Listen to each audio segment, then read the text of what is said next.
Lo dijo en la primera hora. Diego Borges está con nosotros, ex ministro de Estado, académico, economista además. Señor economista, bienvenido. ¿Cómo le va? Muchas gracias, Fabricio, por la invitación. Un saludo a toda la audiencia. Gracias a usted. Algunos temas para conversar con usted. Empecemos con el tema del fondo. Hemos tenido conversaciones en estos días con algunas personas. Le quiero pedir su criterio también sobre si era necesario o no generar un nuevo acuerdo con el Fondo Monetario Internacional. La presidenta de la Cámara de Comercio de Quito, por ejemplo, ella sostiene que era la única manera para lograr algo de liquidez, que por eso había que elevar el IVA, y hay otros sectores que respaldan la necesidad de que Ecuador alcance este acuerdo con el fondo, que todavía no ha entrado en vigencia porque falta la ratificación del directorio. No conocemos las condiciones, pero se habla de un acuerdo que significará 4.000 millones de dólares. ¿Es necesario ese acuerdo o no, Diego Borja? A ver, usted siempre puede llegar a un acuerdo con el Fondo Monetario Internacional. El Ecuador es parte del sistema de Naciones Unidas, el Fondo Monetario Internacional es parte del sistema financiero de Naciones Unidas, está constituido el Fondo Monetario para apoyar a los países, esa es su naturaleza, su razón de ser, así nació. El problema es que desde hace varios años para acá, el Fondo Monetario se ha convertido en el garante más bien de los tenedores de deuda de los países, y por eso es que la condicionalidad que está atada a los programas de, entre comillas, apoyo del Fondo Monetario, son programas que desestructuran las economías, desestructuran las sociedades, desestructuran las instituciones. Por eso es que se decía que tras los acuerdos con el fondo, normalmente en América Latina siempre han venido las botas y las bombas, porque la gente se moviliza en contra, se moviliza porque se golpea la salud, la educación, los subsidios, porque son un conjunto de condiciones que son negativas para las economías. O sea, no es inconveniente negociar con el fondo si se negocia bien, y se puede negociar bien. ¿Qué implica negociar bien, justamente, economista? Básicamente, no aceptar condiciones que puedan construir un escenario disruptivo, un escenario de desequilibrios. ¿Y qué ha pasado? Si usted acepta condiciones como el aumento del IVA en 3 puntos, como la eliminación de los subsidios a los combustibles y el aumento de los precios de las gasolinas, como la disminución de la inversión pública y del gasto, especialmente en el sector social, usted está generando una situación bastante más problemática de la situación que si es que usted no aceptaría esa condicionalidad. El problema es que eso ha sido la tónica, y ahí lo que se entiende es, si no se cumple esta famosa o estas famosas recetas del FMI, el resultado es que no hay dineros desembolsados. Exactamente, esa ha sido la tónica. Pero en esa misma tónica, a mí, por ejemplo, me tocó cuando fui ministro de Economía, negociar con el fondo de otra manera. O sea, no es que no se debe negociar, pero guardando los intereses nacionales. A ver, recuérdenos, ¿cuándo fue este detalle que acaba de señalar? ¿Cuándo negoció usted con el fondo, señor ministro? Dos veces. La primera vez en el año 2006, cuando fui ministro de Economía del presidente Palacio. Y la segunda en el año 2009, en la cual usted recordará, año 2009 veníamos de una crisis mundial de magnitud, probablemente la más grande que ha tenido el capitalismo en su historia después de los años 20, ¿no? Del 29-33. Y sin embargo... De la Gran Depresión, dice usted. La del 2008 fue peor que la Gran Depresión. De hecho, dicen que fue la caída. Claro. De hecho, se dice que esa fue la realmente caída del capitalismo en el siglo XXI, ¿no? Bueno, pero ese coletazo no nos cogió con la misma fuerza o impacto de otros países. No nos cogió con esa misma fuerza porque teníamos una política de resguardo de nuestros equilibrios económicos y sociales. Por ejemplo, jamás se nos ocurrió en medio, solamente para recordar, julio del 2008, precio del petróleo, $114 por barril. Diciembre del 2008, precio del petróleo, $19 por barril, ¿no? Y sin embargo, no se nos ocurrió aumentar los precios de los combustibles, aumentar el IVA. ¿Pero qué negociaron con el fondo en 2009? ¿Qué se negociaba? Se negociaba un esquema en el cual, si es que iba a haber apoyo del fondo, ese apoyo sería de acuerdo a las condiciones del Ecuador. ¿Y hubo apoyo? No hubo apoyo. O sea, no hubo acuerdo. No hubo acuerdo. Se negoció, pero no se llegó a acuerdo. Y no se llegaron a imponer ningún tipo de condicionalidad a cambio de dineros que en su momento eran importantes para el país. Pero hay que hacer un balance. ¿Qué es más importante? ¿Mantener ciertos equilibrios en la economía nacional o obtener un financiamiento determinado? El argumento, sobre todo de aquellos que defienden la necesidad de tener un acuerdo con el Fondo Monetario, es que sí, el fondo te pone condiciones duras, pero además te abre la puerta para los otros multilaterales, Banco Interamericano de Desarrollo, Banco Mundial, etcétera. ¿Tiene sentido esa en cambio reflexión también? No tiene ningún sentido, porque es más o menos como lo siguiente. Si tú disminuyes la inversión pública, si tú disminuyes el gasto social, si tú elevas precios de los combustibles, si tú aumentas los impuestos, si tú aumentas la edad en la que se van a jubilar los trabajadores para poder adquirir pensiones, si tú restringes en general la participación del Estado en la economía, entonces te doy plata. Yo pregunto, si todas esas son las condiciones, ¿para qué nos sirve que nos dé la plata? Si esa plata va a servir para repagar la deuda, si esa plata va a servir para repagar los tenedores privados de deuda, no solamente los multilaterales, si esa plata va a servir para los arbitrajes internacionales, ¿de qué nos sirve?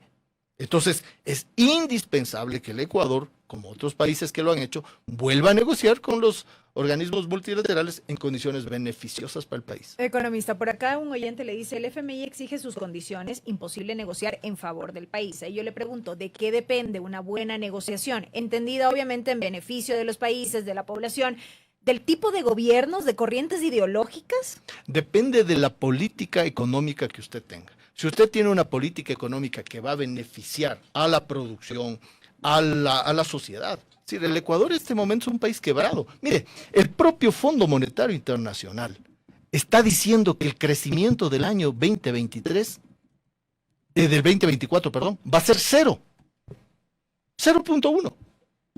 Ustedes pueden entrar en la página web del Fondo Monetario. 0.1 para el 2024 y 0.8 para el 2025. Si nos están diciendo la economía está estancada, 1 de cada 3 ecuatorianos tiene empleo, 26% de los hogares en situación de pobreza, 10% de los hogares en situación de indigencia, retrasos con las universidades, retrasos con el IES, retrasos con los gobiernos locales. Si esa es la situación del país, ¿cómo no va usted a negociar con los multilaterales para resolver medianamente esa situación? Hablemos, ya que lo mencionó, hablemos sobre los atrasos que tiene el gobierno central con los gobiernos locales. ¿Cuál es la realidad sobre esas cifras, economista? Mire, los gobiernos locales dicen, las prefecturas dicen que se les debe 570 millones de dólares. Estaba viendo las cifras, ¿no? Para este año, el codificado, o sea, el presupuesto que seguramente deberían entregar a los gobiernos locales es de 3.077 millones de dólares. El devengado hasta la fecha hasta abril eran 953. Vamos con cifras. 3.000, lo que les deberían entregar. 953, lo que ya está devengado hasta abril. ¿Cuánto les han entregado? 393. Y ya vamos por casi la mitad del año. Casi la mitad del año. Entonces, si estaba previsto 3.000 millones y se les ha entregado ni siquiera 400. Ahí están las cifras. ¿Cómo pueden los gobiernos locales enfrentar las competencias que tienen? Todas. En el área productiva, en el área social, en el área incluso de mantener su gasto corriente, su funcionamiento permanente. Entonces, es un esquema en general. Y si esto hacemos con los gobiernos locales, lo mismo pasa con el IES. Se le quitaron 700 millones de dólares al IES este año. Usted tenía que, de acuerdo a lo que tenía previsto el IES, tenía que recibir como 3.300 millones de dólares. ¿No? No le dan 700 para salud. Antes de preguntarle el tema del IES, para obviamente profundizar en el tema de los gobiernos locales, ¿esta deuda tiene que ver con la ley de equidad territorial y la devolución del IVA, que esos son dos rubros, o con qué más? No solamente con la ley de equidad territorial, que para quienes nos escuchan es la participación que tienen los gobiernos locales por constitución en las rentas petrolera, en la renta petrolera, en la renta del Estado, pero en la renta petrolera. Ya usted tiene dos rubros, el rubro que son los gastos permanentes y el rubro que son los gastos no permanentes. Los no permanentes depende de cómo fluctúa esa renta del Estado. ¿Y los permanentes? Y los permanentes son los que vienen de los impuestos, que por ley les corresponde también a los municipios. Hay retrasos en todos. En las asignaciones por competencias, en las asignaciones por renta del Estado, en las asignaciones por equidad territorial, en todos.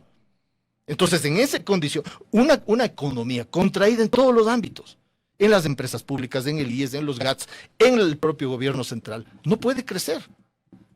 Y si entonces en esas condiciones usted acepta una negociación con el Fondo Monetario, que es incluso más disruptiva, ¿qué va a tener? Va a tener probablemente el dinero igual que lo tuvo el gobierno de Lasso y el gobierno de Moreno, pero no le va a servir para nada a la sociedad ecuatoriana. Si ya nos han dicho, de los 4.000 millones de dólares que está previsto que se reciba del Fondo Monetario Internacional, 2.700 millones van para repago de deuda con el propio Fondo Monetario. ¿Qué le queda al Ecuador? Economista, retrasos en todos los sectores, en todos los niveles, una economía contraída. ¿Qué visión tiene usted respecto de la política económica de este gobierno a propósito de esta coyuntura económica? Es peor que la política que ya venía implementando el gobierno de Lasso y peor que la que implementó el gobierno de Moreno. ¿Cuál ha sido la característica de esta política? Ha sido una política de contracción, ha sido una política de, entre comillas, como le llaman, de austeridad, en la cual lo que se hace es restringir la capacidad de acción de un Estado en condiciones de una economía que no va bien. Cifras simples. Año 2013-2014, nivel de inversión pública, 15% del PIB. Termina el gobierno de Guillermo Lasso, año 2023, 1.8% de inversión pública. Bajó del 15 al 1.3 en un lapso de 10 años, de 8 años. ¿Cómo se esperaría entonces que crezca una economía si usted no tiene una política ni de inversión ni de sostenimiento de lo que llaman gasto social, pero que es inversión social, en educación, en salud, en seguridad, etcétera?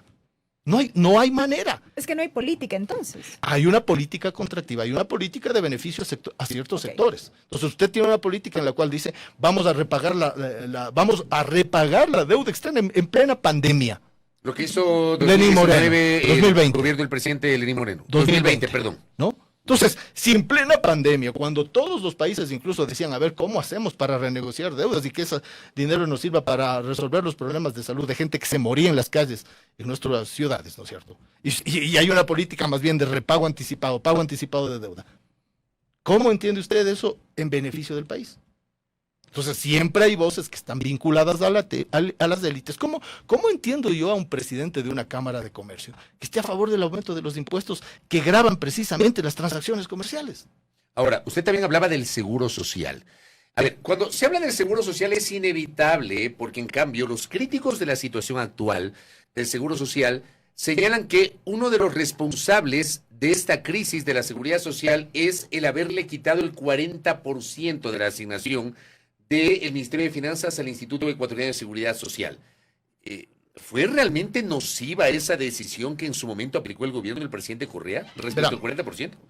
Para tener clarísima la película, si es que el gobierno no le entrega el 40% en un momento determinado, digamos, tarde o temprano el gobierno va a tenerse que hacer cargo de las pensiones de las personas a las cuales no les puede pagar. Porque ahí hay ¿dónde está la plata? ¿En el un bolsillo o en el otro bolsillo? Entonces, no es ese el problema. El problema del IES, y ese es lo que hay que señalar con absoluta claridad, es que usted tiene solo a 1 de cada 3 trabajadores aportando al IES. Porque solo 1 de cada 3 trabajadores tiene empleo adecuado. Entonces, si usted tiene, año 2014, 3.015.000 personas eran los aportantes al seguro obligatorio, y eran aproximadamente 350.000 pensionistas. 12% la relación de pensionistas a los aportantes. Hoy día la relación es 24%, se ha duplicado. Han bajado los aportantes y han subido los pensionistas. ¿Cómo puede sostenerse un seguro social, un seguro en general, si es que el número de personas que aportan, en vez de aumentar, disminuyen? ¿Por qué disminuyen? Porque no hay una política de empleo, porque no hay una política de crecimiento, porque no hay una política de dinamismo de la economía. Si no hay dinamismo en la economía, no hay empleo. ¿En lo inmediato se puede pensar en una salida respecto de la situación del IES? No, en lo inmediato hay cosas que hacer, por supuesto. Por ejemplo, los temas de eficiencia. Los temas de eficiencia no necesariamente tienen que ver con el tema del dinero, tienen que ver con liderazgo, tienen que ver con capacidad de gestión, tienen que ver con etcétera, ¿no es cierto? O sea, resolver los problemas de gestión del IES no son necesariamente ligados a asignaciones. Ya ahí tiene usted un tema que podrían resolverlo con liderazgo y con gestión. No lo están haciendo.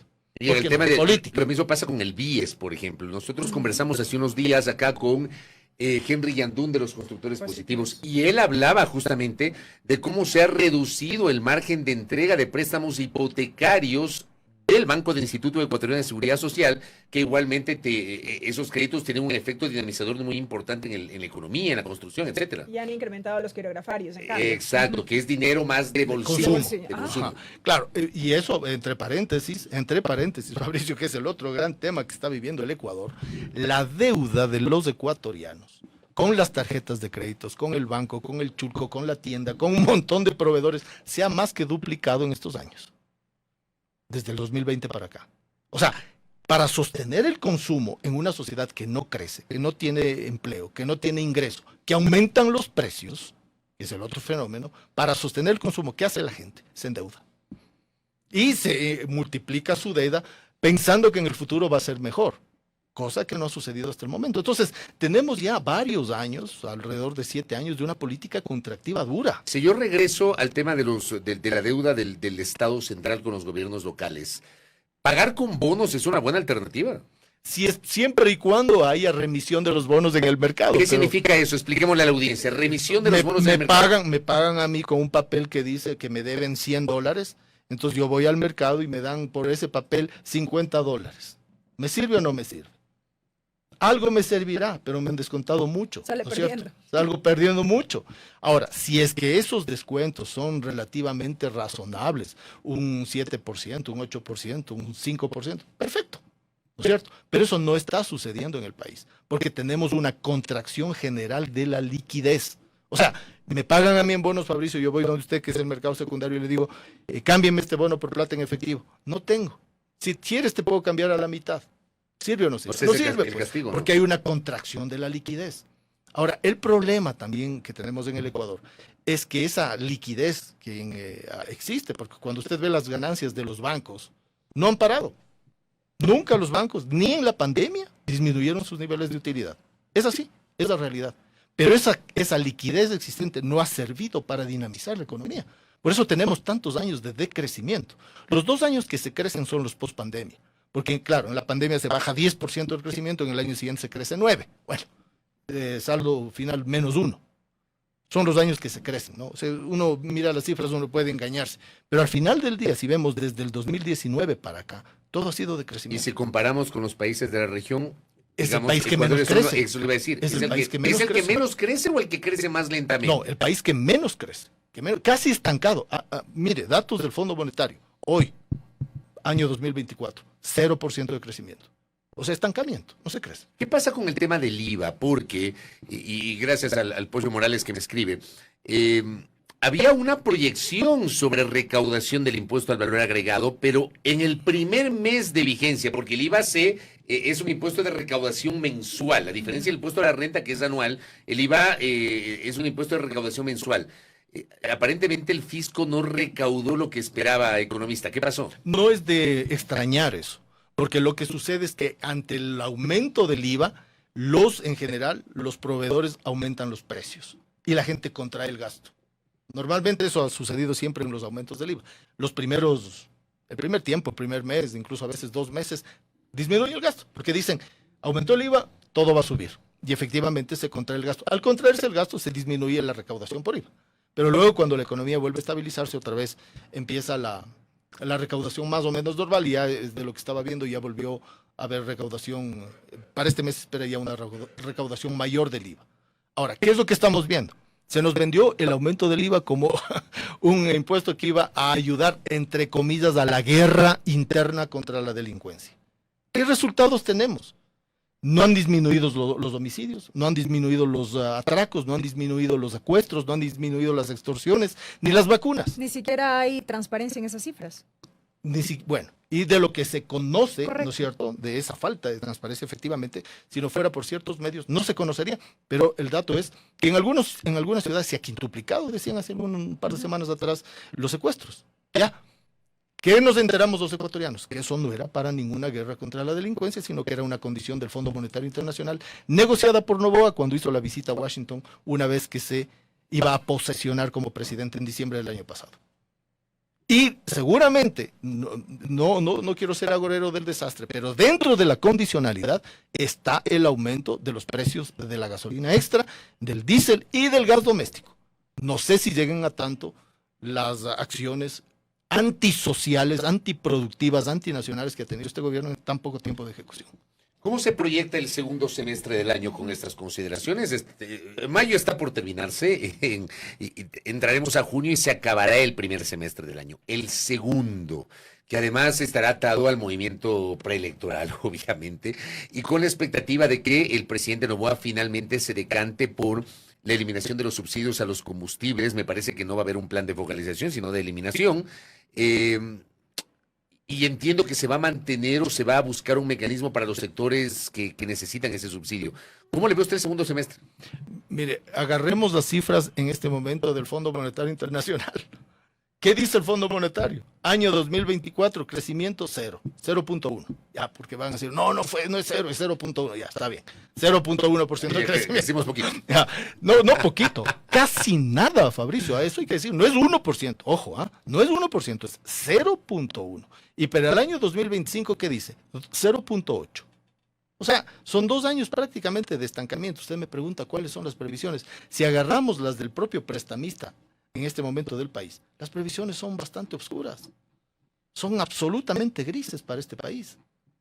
Y si eso usted le añade al tema del empleo, al tema del ingreso, al tema del aumento de la deuda de los hogares, al tema de la inexistencia de oportunidades para muchos jóvenes en las universidades, al tema de la falta de equipamiento médicos y material médico en los hospitales. El otro día teníamos una manifestación de las personas con necesidad de diálisis, cuyo grito era queremos vivir, porque el Ministerio de Salud Pública no tiene la posibilidad de resolverles una cosa que es diaria. La diálisis no es que usted puede esperar 4 meses para una diálisis, pues.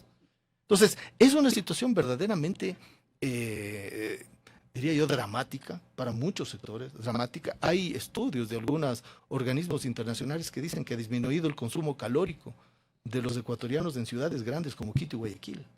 El consumo calórico, ¿qué nos están diciendo? Que la gente está comiendo menos veces por día. Eso nos están diciendo. Es una situación realmente complicada para un país que debería tener entonces, ¿qué? Una política de contención de esos problemas, pues.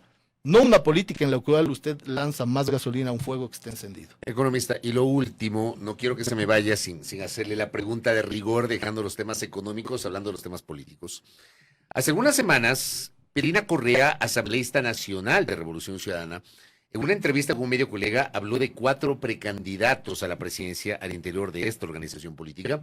Mencionó al actual presidente y ex candidata presidencial Luisa González. Mencionó a Abraham Verduga, colega periodista, que es cercano a la corriente política de Revolución Ciudadana. Mencionó al expresidente del Consejo de la Judicatura y exministro de Justicia, Gustavo Yalc. Y mencionó a Diego Borja. ¿Usted es uno de los precandidatos? ¿Es un nombre que efectivamente está siendo debatido en Revolución Ciudadana?